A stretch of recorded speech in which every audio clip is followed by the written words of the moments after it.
사랑하는 성도 여러분, 우리는 계속해서 어려운 주제를 나눕니다. 왜 어려우냐?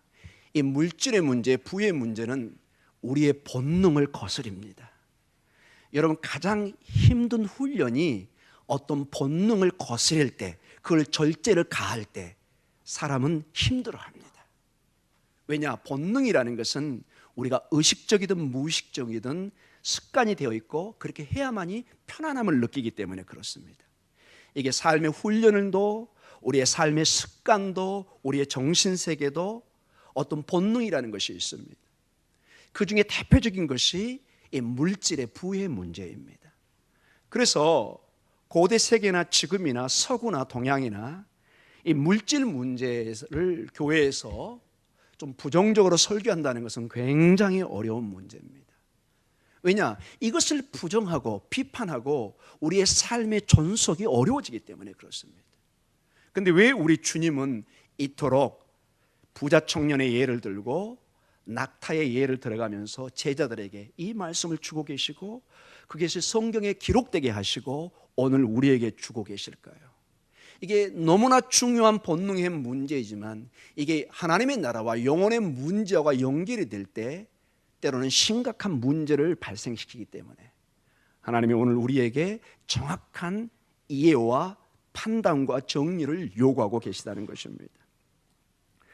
자, 오늘 우리가 읽었던 본문은 바로 20절에서 22절의 말씀의 부자 청년의 내용과 연결되는 부분입니다. 우리 20절에서 22절의 사건이 끝나고 오늘 예수님께서 오늘 답변을 주고 있는 말씀입니다. 우리 20절에서 22절을 다시 한번 보도록 하겠습니다. 그 청년이 이르되 이 모든 것을 내가 지켰사온데 아직도 무엇이 부족하니까? 예수께서 이르시되 내가 온전하고자 할진대 가서 내 소유를 팔아 가난한 자들에게 주라. 그리하면 하늘에서 보화가 내게 있으리라. 그리고 와서 나를 따르라 하시니 그 청년이 재물이 많음으로 이 말씀을 듣고 근심하며 가니라. 아멘. 이 청년의 모습은 여러분 결코 예사항이 아닙니다. 우리도 마찬가지입니다.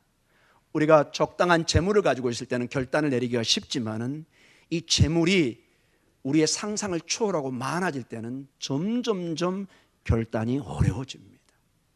여러분과 저도 이런 특별한 상황 속에서 어떤 결단과 어떤 판단을 요구할 때 자신 있게 나는 주님의 길을 택하고 재물을 선택하지 않겠습니다. 쉽지 않습니다. 왜냐? 이것은 근본적으로 우리의 본능을 거스리는 한 부분 중에 하나입니다. 특별히 우리 민주사회 속에서 가장 중요한 정책 중에 하나가 자본주의를 수용합니다. 자본주의에 대한 어떤 전문적인 제가 설명을 할 실력도 안 되고 그럴 시간도 아닙니다. 그러나 우리가 배운 자본주의의 핵심은 이익을 창출하는 것입니다. 내가 투자한 만큼 거기에 이익을 얻는 것입니다. 그래서 돈을 버는 것은 정당하고 이건 근본적으로 공산주의와 다른 점입니다. 우리가 수고한 만큼 그 수고의 대가를 받고 거기에 더 이익을 창출하는 것, 이게 모든 기업의 목표입니다. 우리 권사님들 하신 말씀이 좀 많으신 것 같아요. 조금만 집중해 주시기 바랍니다. 사랑하는 성도 여러분, 여러분이 어떤 물건을 팔 때 믿주고 판다, 이거 여러분 믿을 수 없는 얘기입니다. 장사꾼들이 이거 믿주고 팝니다, 그냥 사가세요. 대부분 그게 미치지 않는 장사인 것을 보게 됩니다. 여러분, 장사꾼은 절대로 믿주고 장사할 수가 없습니다. 물론 그런 경우도 있겠지만은 대부분은 이익을 창출하는 것이 모든 장사의 우리 자본주의의 핵심인 것을 우리가 알게 됩니다. 자, 이러한 상황 속에서 우리 주님께서 오늘 제자들에게 이제 정말로 중요한 이 부의 문제에 대한 청년의 예를 보면서 결단을 요구하고 있습니다. 23절의 말씀입니다. 우리 같이 읽도록 하겠습니다. 예수께서 제자들에게 이르시되 내가 진실로 너희에게 이르노니 부자는 천국에 들어가기가 어려우니라. 아멘. 정말로 이 부분은 어려운 주제이고 정말로 목사님들이 정말 피하고 싶은 그런 부분입니다. 특별히 이렇게 자본주의 사회에서 모든 초점이 부에 초점이 있는데 부자가 천국에 들어가기가 어렵다. 솔직히 이런 설교를 들으려고 누가 교회에 나오겠습니까? 여러분, 이런 설교를 하고도 담임 목사가 사례비를 받을 수 있다고 생각하십니까? 제가 솔직히 묻습니다, 여러분. 이런 설교를 계속 반복하면 여러분, 저도 기분 나쁩니다, 여러분. 제가 여러분의 위치에서 열심히 살고 사업을 하고 새벽부터 밤늦게까지 정말 발이 부르트도록 일하는 저에게 매일 부자는 천국 가기 어렵습니다. 김진학 성도님 조심하십시오. 맨날 이런 얘기만 듣는다면 스트레스 받아가지고 교회 못 나옵니다, 여러분. 여보, 교회 옮깁시다. 도대체 이 교회는 뭐 하는지 모르겠어요. 자, 어떤 뜻을 가지고 있을까요, 이 부분이? 정말로 부자는 천국에 갈 수 없다는 것을 강조하기 위해서 주시는 말씀일까요? 주님은 부자를 그러면 편애를 가지고 부자들에게 천국의 문을 닫았다는 뜻일까요? 우리가 이 문제를 좀 더 심각하게 다뤄야 될 주제인 것을 다시 한번 생각해 봅니다. 여기 보면은 예수께서 제자들에게 이르시되 내가 진실로 너희에게 이르노니 아멘이란 말입니다. 이건 히브리어나 헬라어나 동일한 말입니다. 아멘. 진실로, 진실로. 즉 이 아멘이란 말은 우리가 기도 중에 그 기도에 동의합니다, 이렇게 동의어로 쓸 수도 있지만 대체적으로 이 아멘의 특징 중에 하나가 어떤 것을 매우 강조할 때 쓰는 용어입니다.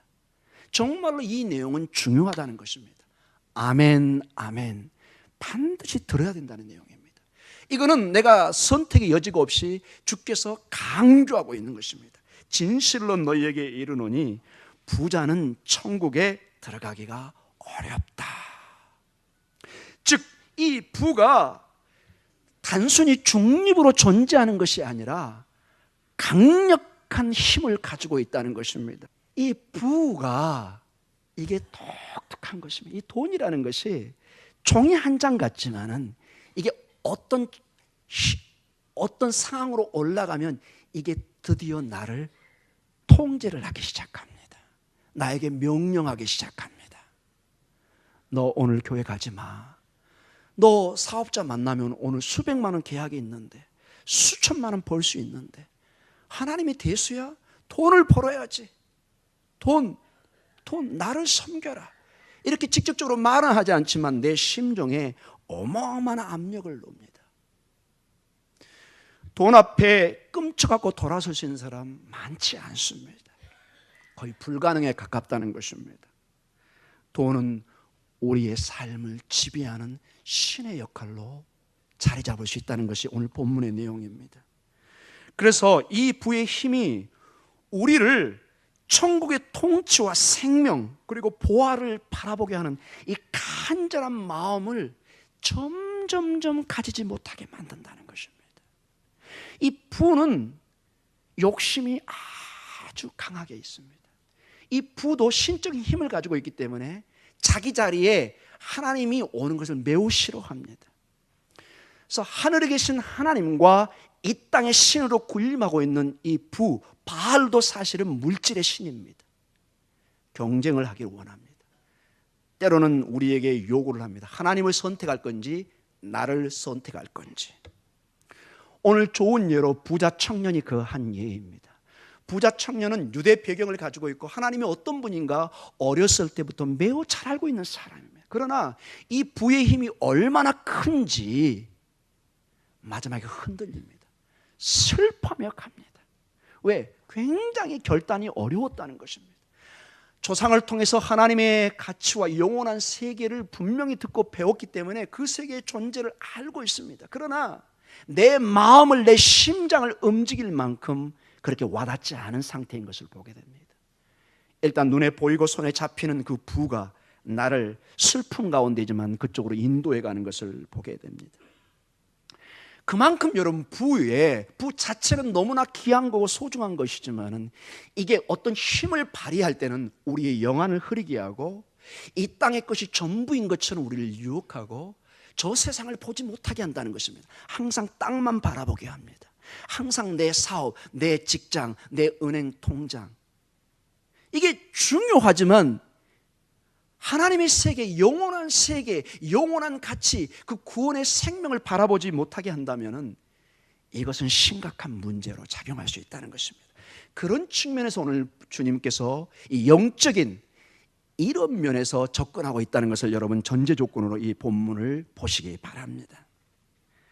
이러한 사람에게는 마치 부자 청년처럼 하나님께로 향하는 것이 생각보다 쉽지 않은 것을 보여주고 있습니다. 자, 천국에 들어가기가 어렵다 이렇게 표현하시더니 24절로 주님이 한 예화를 들기 시작합니다. 이것이 얼마나 어려운지 24절을 우리 같이 한번 읽도록 하겠습니다. 다시 너희에게 말하노니 낙타가 바늘기로 들어가는 것이 부자가 하나님 나라에 들어가는 것보다 쉬우니라 하시니. 아멘. 자, 다시 너희에게 말하노니 23절의 내용을 다시 반복하고 있다는 것입니다. 다시 강조해서 풀어 주께서 분명한 뜻을 밝히고 있습니다. 여기서 낙타가 바늘기로 들어가는 것, 이것을 많은 학자들이 두 가지 정도로 크게 해석을 한 역사가 있습니다. 실제로 예수님 당시에 바늘기라는 문이 있어서 낙타가 들어갈 수 없다, 그래서 예수님이 그런 예화를 드셨다 이해하는데 전혀 맞지 않는 얘기입니다. 고고학적으로 전혀 증명이 안 된 예수님 당시에 바늘기라는 문이 없었습니다. 그래서 그렇게 해석하는 것은 전혀 이 본문의 뜻을 해석하는 방법이 아닙니다. 두 번째로 이 낙타를 헬라어로, 영어도 비슷하지만 카멜론이라고 발음할 수 있습니다. 카멜론, 카멜 이렇게 쓰죠. 근데 이 발음과 아주 유사한 이 선원들이 쓰는 큰 끈, 이 밧줄을 카밀론 이렇게 발음합니다. 아주 유사합니다. 카멜론, 카밀론. 그래서 사람들은 어쩌면 예수님은 선원들이 쓰는 이 굵은 밧줄을 가지고 재봉사들이 사용하는 그 바늘기에 넣을 수 없는 이런 방법을 사용하셨다, 이걸 의미하는 것이 아닌가 하는데 여전히 그런 것은 없습니다. 그것은 이 본문을 해석하는데 오히려 초점을 벗어나게 합니다. 그러면 이 뜻은 무엇일까요? 전형적인 그 당시의 랍비들, 그 당시 유대의 교육 방법입니다. 과장법이라는 것입니다. 주님께서는 그 당시에 보편적인 가르침의 방법 중에 하나가 어떤 중요한 진리를 가르칠 때 의인법이라든지 직유법이라든지 과장법, 특별히 이렇게 과장법을 사용해서 진리를 명확하게 드러나게 했습니다. 한 예로 여러분, 마태복음 23장 24절에 또 다른 과장법이 나옵니다. 같이 한번 읽어볼까요? 맹인된 인도자여 하루살이는 걸러내고 낙타는 삼키는도다. 여러분, 우리가 어떻게 낙타를 삼킵니까? 이게 과장법이라는 것입니다. 자, 그러면 이 과장법에서 주님이 강조하려는 것이 무엇일까요? 결국 이 말씀은 부자가 이 땅에 오직 초점을 맞추고 있는 부자 청년 같은 이 부자가 얼마나 하나님을 알기가 어려운가를 설명합니다. 조금 더 직설적으로 표현합니다. 불가능하다는 것입니다. 하늘의 보화에 초점을 맞추고는 천국 가는 것이 불가능하다고 말씀하고 있습니다. 뭐 하다고요? 불가능하다. 낙타가 바늘기로 들어갈 수 없잖아요, 여러분. 상식적으로 이미 우리가 알고 있잖아요. 여러분, 우리 여기 어르신들, 우리 권사님들 옛날에 다 이 바늘기 꼈잖아요, 여러분. 그렇죠? 그래서 우리 자녀들이 어머니의 눈을 측정할 때 이런 소리를 들을 때, 아, 우리 어머니는 돋보기가 필요하시구나. 막내야, 아들아, 며느리야, 이 바늘기 좀 껴주라. 이러면 이제 어르신이, 우리 어머님이 눈이 이제 안 좋으신 것입니다. 이 바늘기를 잘 끼시면 굉장히 건강하신 것입니다. 특별히 눈이. 여러분 맞죠? 별로 반응이 없으시네요. 예. 여러분, 이 작은 바늘 구멍에 낙타를 어떻게 넣습니까? 여러분, 실제 동물원이나 중동지에 가면 낙타는 어마어마하게 큽니다. 높이가 거의 2m 이상 되고요. 말처럼 큰 동물입니다. 이 사막의 배입니다. 모든 짐을 싣고 가는. 사람은 하루 정도 그 기후에서 물을 먹지 않으면 죽습니다. 낙타는 기본적으로 일주일을 버틸 수 있습니다. 그래서 이 사막의 배, 낙타, 큰 짐을 지고 가는 이 엄청난 동물이 어떻게 그 바늘기로 들어가겠습니까? 즉 예수님의 비유는 불가능하다는 것입니다. 자, 이러한 주님의 말씀에 이 얘기를 듣는 제자들이 깜짝 놀랍니다. 급격하게 당황하는 모습을 보여줍니다. 왜 그랬을까요? 우리 25절을 같이 보도록 하겠습니다. 같이 읽습니다. 제자들이 듣고 몹시 놀라 이르되 그렇다면 누가 구원을 얻을 수 있으리까? 아멘. 제자를 듣고 몹시 놀라 이릅니다. 깜짝 놀랍니다. 예수님, 그러면 누가 천국에 갈 수 있단 말입니까? 이거 다 불가능한 건 아닙니까? 왜냐하면 여러분, 이 제자들의 반응은 지극히 당연한 반응이었습니다. 구약의 아브라함이나 여러 믿음의 선배들을 보면은 이 부는, 그 물질의 그 더함은 하나님의 축복의 상징이었습니다. 하나님의 축복을 여러 가지로 측정할 수 있는데 가장 첫 번째가 그 사람이 부자다. 누구의 축복을 받은 거죠? 하나님 아버지의 축복을 받았다고 유대인들은 받아들였어요. 이게 구약의 정신에 깊이 뿌리 박고 있고 전체 유대 사상에 이 부, 그 사람이 큰 부를 얻었다. 하나님의 호의와 축복을 받았다는 것입니다. 자, 하나님의 축복을 받았다. 무엇까지도 보장받은 거죠? 천국에 들어가는 영원한 생명까지도 축복을 받은 것으로 당연히 생각하고 있는데 이 축복의 상징인 부가 오히려 지금 어떤 걸림돌이 돼요? 하나님 나라로 들어가는 걸림돌이 된다는 것입니다. 불가능하다 이렇게 얘기하니까 깜짝 놀라고 있습니다. 그렇다면 누가 구원을 얻을 수 있으리까? 깜짝 놀라면서 주님이 제자들이 반응을 나타냅니다. 굉장한 혼돈 속에 있죠. 지금 예수님이 잘못 말씀하고 있는 것이 아닌가? 우리가 지금 그러면 구약을 잘못 배워왔단 말인가? 주님께서 무슨 의도로 이 말씀을 하고 있을까? 이러한 놀램과 당황 속에 있는 제자들에게 26절로 주님이 말씀하십니다. 26절을 같이 보도록 하겠습니다. 예수께서 그들을 보시며 이르시되 사람으로는 할 수 없으나 하나님으로서는 다 하실 수 있느니라. 아멘. 자, 사람으로는 할 수 없답니다. 천국에 들어가는 것은 우리 인간의 노력으로는 불가능하다는 것입니다. 부자는 전적으로 의존하고 있는 안전장치를 자기의 부에 두고 있기 때문에 대체적으로 부정적인 의미에서 이 부자, 그렇지 않은 부자도 있지만 여기 본문에 나오는 내용으로 비춰볼 때 부자의 특징이, 이 부자 청년의 특징과 부를 많이 가진 사람들의 특징 중에 하나가 한마디로 인생에 아쉬움이 덜하다는 것입니다.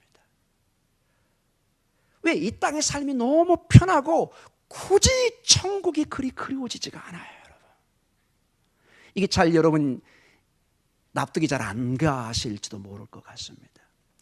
한번 여러분 설정해 보십시오. 여러분이 아주 유명한 장소에 큰 저택을 가지고 있다고 생각해 보십시오.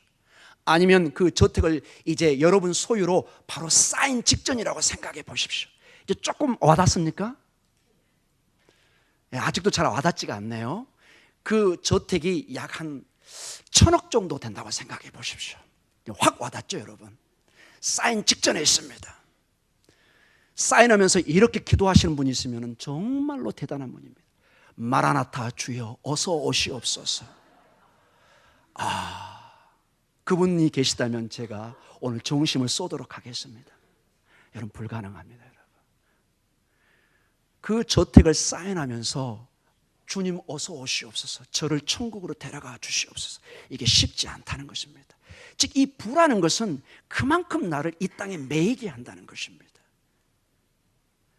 여러분, 일본이나 이 잘 사는 선진국에 가서 복음을 한번 전해 보십시오. 굉장히 생각보다 어렵습니다. 왜냐?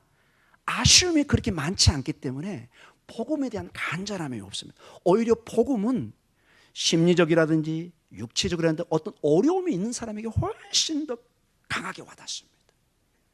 건강하고 자식도 잘 되고 사업도 잘 되고 이런 분들은 사실 복음이 그렇게 와닿지가 않습니다. 오히려 걸림돌이 됩니다. 돈으로 모든 것을 살 수 있고 명령할 수 있고 누릴 수 있는데 굳이 천국 가가지고 본인이 신처럼 군림하는데 하나님 밑에 종으로, 우리는 종이란 단어를 많이 쓰잖아요. 그 단어 자체를 싫어하는 사람이 의외로 많습니다. 그래서 여러분, 전반적으로 타락한 우리의 인생은, 우리의 죄성을 가지고 있는 우리는 본능적으로 하나님보다 우리 자신의 어떤 것을 의존하려고 한다는 것입니다. 이게 주님께서 계속 지금 파고들면서 지적하고 있는 내용입니다. 그 부 자체가 아니라 그 부를 가진 타락한 인생이 유혹으로 빠져가는 그 위험성을 계속해서 말씀하고 있습니다. 그러면 어떻게 우리가 구원을 받을 수 있느냐? 불가능한 것이 아닙니까? 이렇게 물을 때 주님이 말씀하십니다. 아니다.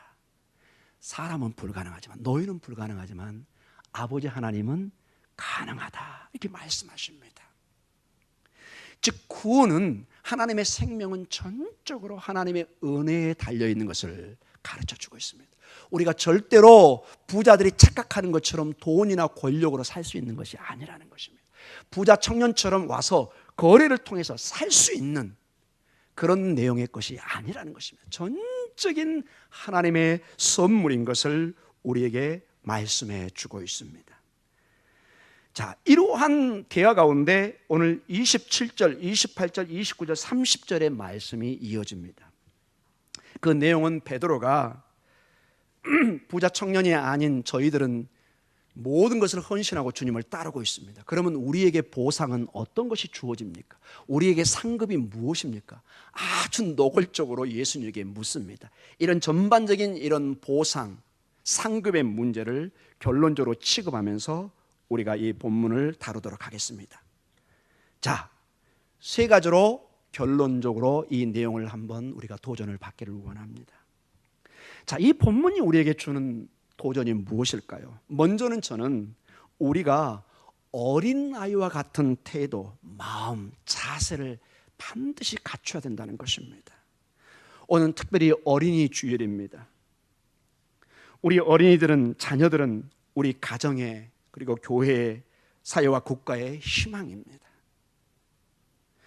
우리가 보는 이 본문, 그리고 저번 주에 봤던 부자 청년과 이 어린이가 크게 지금 대조가 되고 있습니다. 어떻게 알 수 있느냐? 부자 청년의 비유가 나오기 직전에 독특하게 어린아이의 문제가 다뤄집니다. 13절과 15절의 말씀입니다. 바로 직전의 말씀입니다. 우리 같이 한번 읽어볼까요? 같이 읽습니다. 그때 사람들이 예수께서 안수하고 기도해 주심을 바라고 어린아이들을 데리고 오매 제자들이 꾸짖거늘 예수께서 이르시되 어린아이들을 용납하고 내게 오는 것을 금하지 말라. 천국이 이런 사람의 것이니라 하시고 그들에게 안수하시고 거기를 떠나시니라. 아멘. 자, 이 어린아이와 부자 청년, 어른과 딱 비유가 되고 있습니다. 왜 이렇게 배열을 했을까요? 자, 여러분 한번 생각해 보십시오. 어린아이의 특징이 무엇일까요? 우리가 이미 전에 봐왔지만 다시 한번 이 본문과 비교해서 여러분 한번 보시기 바랍니다. 여러분 4살, 5살 이 먹은 여러분의 어린아이를 생각해 보십시오. 그런 아이가 없다면 여러분의 손주를 한번 생각해 보십시오. 이 어린아이의 특징은 전적으로 부모를 의존해야 됩니다. 어린이 대공원에 갔습니다. 이번 연휴에 엄마 아빠가 있을 때는 막 뛸 듯이 기뻐하고 천국입니다. 놀다 보는데 엄마 아빠가 안 보입니다. 그 순간 그 천국은 뭘로 변할까요? 지옥으로 변합니다. 특징이 울기 시작합니다. 찾기 시작합니다. 왜? 이 어린아이는 엄마 아빠가 전부입니다. 어디로 갈 수도 없고, 여러분이 절대로 이 어린아이에게 네가 알아서 이제 학교 다녀라 이렇게 4살 먹은 아이에게 말할 수가 없어요. 법적으로 여러분 걸리십니다. 그러면은 네 인생은 내가 너에게 생명은 주었다만 이제 네가 알아서 살아라. 이거 불가능한 얘기입니다, 여러분.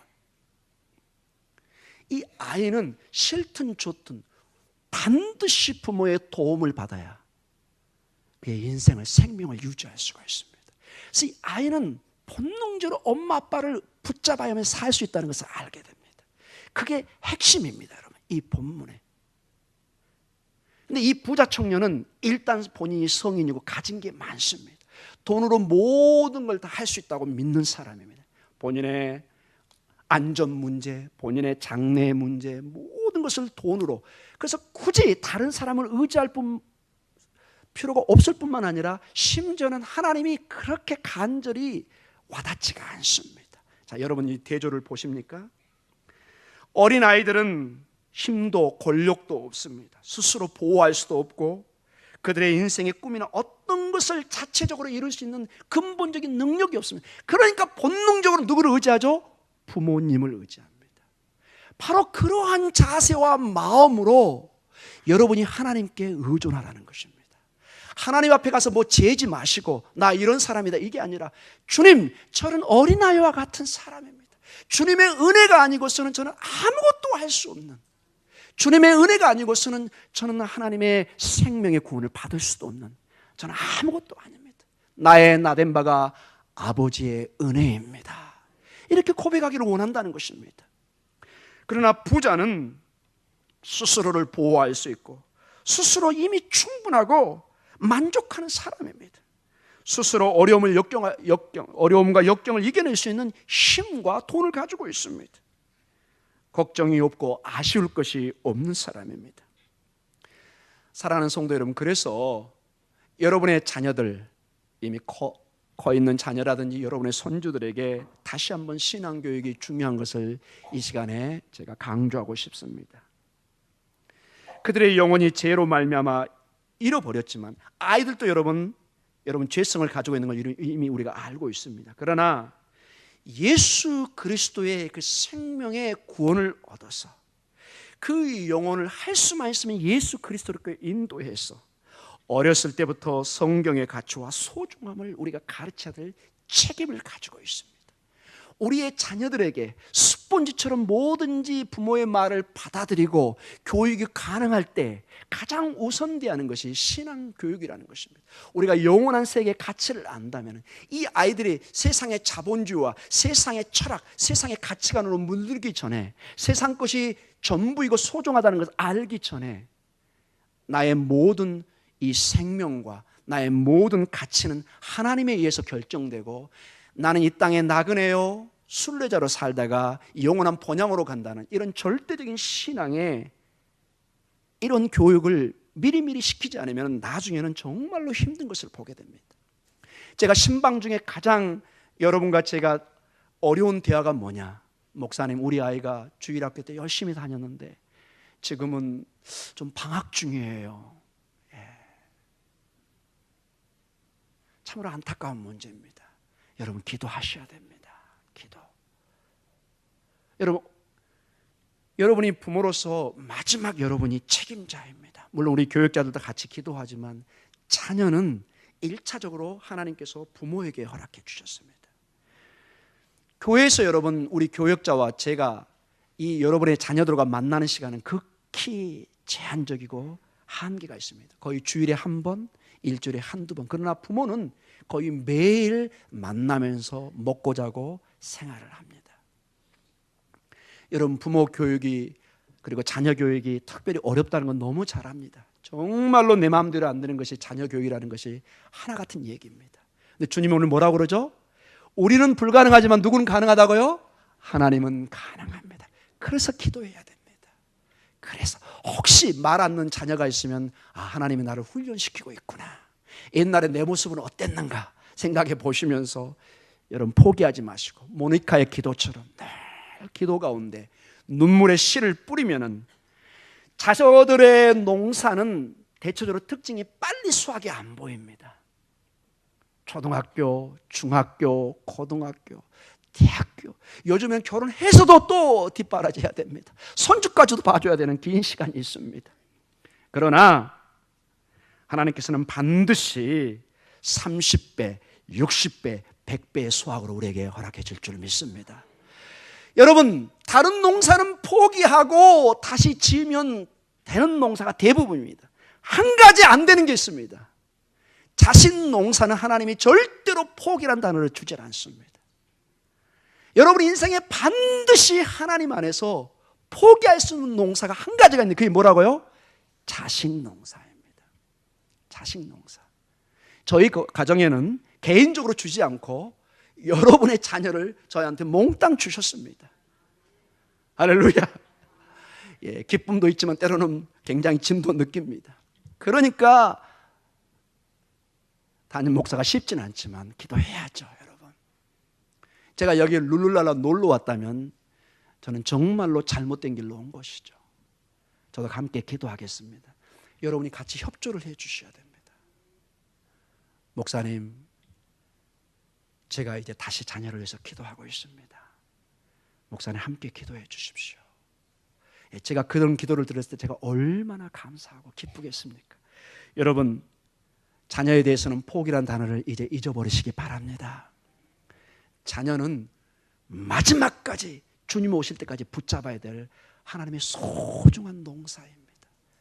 기도할 때 반드시 30배, 60배, 100배의 수확으로 거두게 할 줄 믿습니다. 이제 두 번째로 부와 보화에 대한 교훈입니다. 자, 이 부가 도대체 어떻게 이해해야 될까요? 아직도 많은 혼란이 있을 줄 믿습니다. 이거 목사님 설교를 들어보니까 내 사업을 접어 말어, 이거 직장생활을 해 말어, 이런 혼돈도 있을 수 있을 것입니다. 여러분, 전혀 그렇게 오해가 없도록 여러분 오늘 말씀을 통해서 주님의 깊은 판단력과 통찰력이 있기를 축원합니다. 자, 주님께서 말씀하시는 그 부의 문제가 무엇일까요? 자, 19장 21절을 다시 한번 보도록 하겠습니다. 다시 읽습니다. 시작. 예수께서 이르시되 내가 온전하고자 할진대 가서 내 소유를 팔아 가난한 자들에게 주라. 그리하면 하늘에서 보화가 내게 있으리라. 그리고 와서 나를 따르라 하시니. 자, 이 부자 청년에게 예수님께서 말씀하시면 가서 내 소유를 팔아 가난한 자에게 주라 말씀하시고 바로 다음과 같이 말씀하십니다. 그리하면 하늘의 보화가 내게 있으리라. 자, 여기에 이 설교의 핵심과 초점이 있습니다. 주님께서는 사실 이 강조하는 것이 너가 보화로부터 떠나라는 얘기가 아닙니다. 재산 포기를 다 하라는 얘기가 아닙니다. 그럼 무엇일까요? 오히려 보화로 가까이 가라고 얘기합니다. 보화로 가까이 가라. 우리 반복해 보겠습니다. 보화로 가까이 가라. 보화로 가까이 가라는 것입니다. 훨씬 긍정적인 말입니다. 부정적인 의미가 아니라. 자, 다른 말로 표현하자면 예수님께서는 부자 청년에게 강조하는 것이 너가 가진 세상의 모든 것을 팔아서 보다 나은 보화, 보다 나은 것을 향해서 나아가라고 말씀하고 있는 것입니다. 이것이 우리에게 도전을 주고 있는 것입니다. 자, 우리 인생을 우리가 절대적으로 지킬 수 없는 짧고 일시적인 즐거움, 보화에 우리의 모든 것을 걸고 살지 말고 반대로 절대로 잃지 않는 영원한 한나라의 보화를 위해서 살 것을 말씀하고 있습니다. 세상의 보화는 곧 이제 본문도 나오지만은 동록이 묻고 좀이 들고 우리가 죽으면 다 놓고 가야 됩니다. 여기에 내 인생을 걸지 말라는, 최선을 다해서 네가 사업을 일으키고 살되 그 선을 넘지 말라는 것입니다. 거기에 내 운명을 두지 말라는 것입니다. 그 보화는 천국의 티켓은 아니라는 것입니다.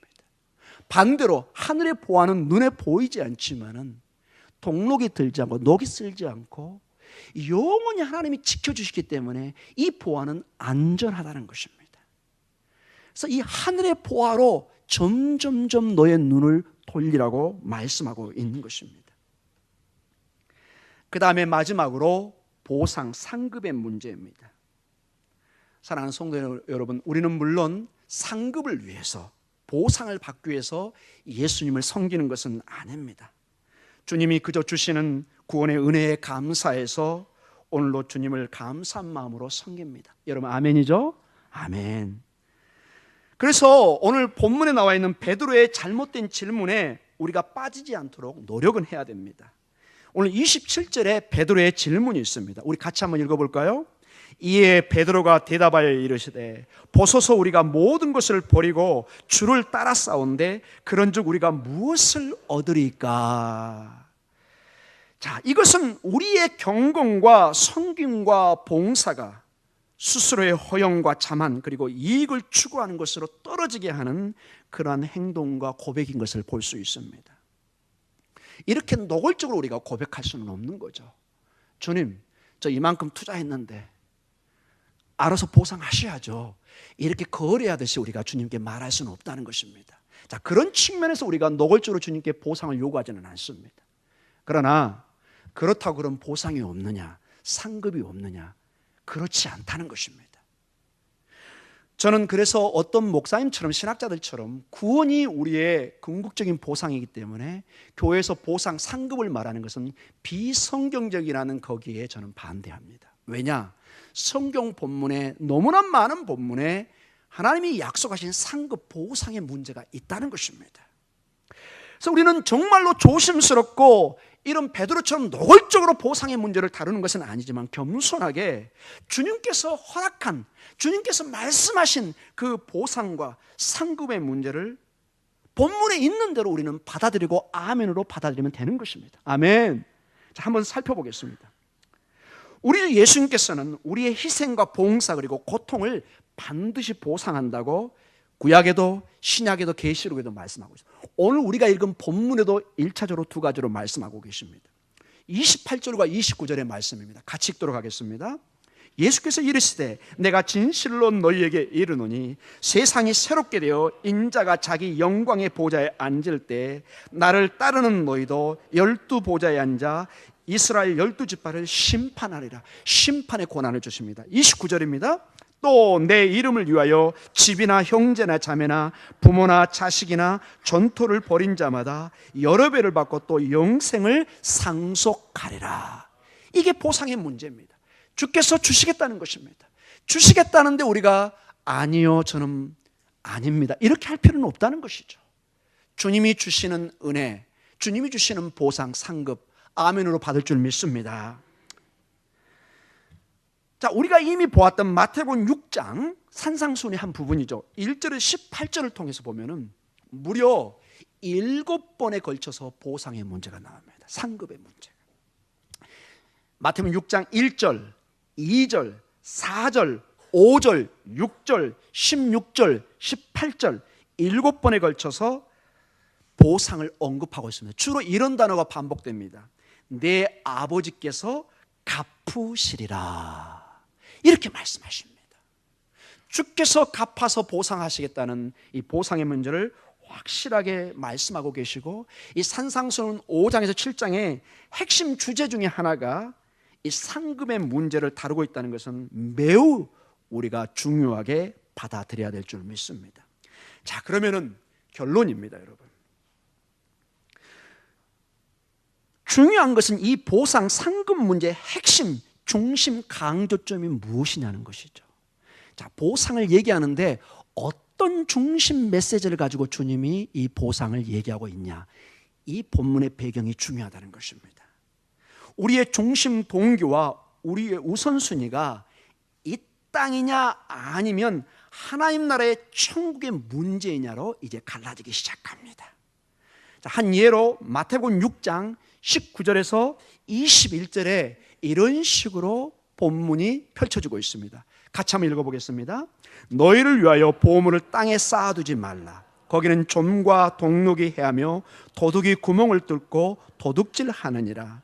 오직 너희를 위하여 보물을 하늘에 쌓아두라. 거기는 좀이나 동록이 해하지 못하며 도둑이 구멍을 뚫지도 못하고 도둑질도 못하느니라. 내 보물이 있는 그곳에는 내 마음도 있느니라. 아멘. 너희의 마음을 이 땅에 동록이 드는, 즉 없어져 버릴 이 땅의 마음을 둘 것이냐, 아니면 영원한 하늘의 보화에 너의 마음을 둘 것이냐, 이 문제라는 것입니다. 우리는 하나님의 영광을 위해서 살 것이냐, 즉 하늘의 보화를 위해서 살 것이냐, 아니면 우리 자신을 위해서 살 것이냐, 즉 땅의 보화에 마음의 중심을 두고 살 것이냐, 이 질문에 어떻게 대답하냐에 따라서 우리의 운명이, 우리의 마지막이 갈라진다는 것입니다. 우리의 중심의 깊은 내면에 주님, 이 물질은 하나님이 주신 것이고 내 것이 아니고 하나님의 영광을 위해서 제가 사용하겠습니다. 하나님이 건강을 주시고 직장을 주시고 사업을 주시고 나에게 여러 가지 환경을 허락하여 주셔서 이만큼 살게 해 주셨사오니 하나님, 이제는 나를 축복하신 하나님의 영광을 위해서 사용하겠습니다. 이러면 이 부는 이 사람에게 축복인 것입니다. 이 사람에게 정말로 하나님의 축복, 정말로 하늘로 가는 큰 다리 역할을 할 수 있지만은 이건 내 것이야. 누구도 손댈 수 없어. 난 죽어도 이걸 내놓을 수가 없어. 그러면 부자 청년처럼 근심하며 돌아설 수밖에 없다는 것입니다. 여러분, 주님의 이 질문에 어떻게 대답하시겠습니까? 여러분의 마음속에 이 대답을 한번 고민해 보시고 우리의 삶에 최선을 다해서 아침부터 밤늦게까지 이 일을 하되 항상 나의 나된 바는 하나님의 은혜인 것을 알고 오늘도 주님 앞에 엎드리며 영원한 하늘의 보화를 향해서 나의 나된 바가 하나님의 은혜인과 동시에 나는 이 땅에 본향을 두지 않는 나그네요 순례자인 것을 잊지 마시기 바랍니다. 여러분, 내가 이 땅에 영원히 살 수 없는 언젠가는 떠나야 되는 순례자요 나그네인 것을 잊지 마시기 바랍니다. 다 같이 기도하겠습니다.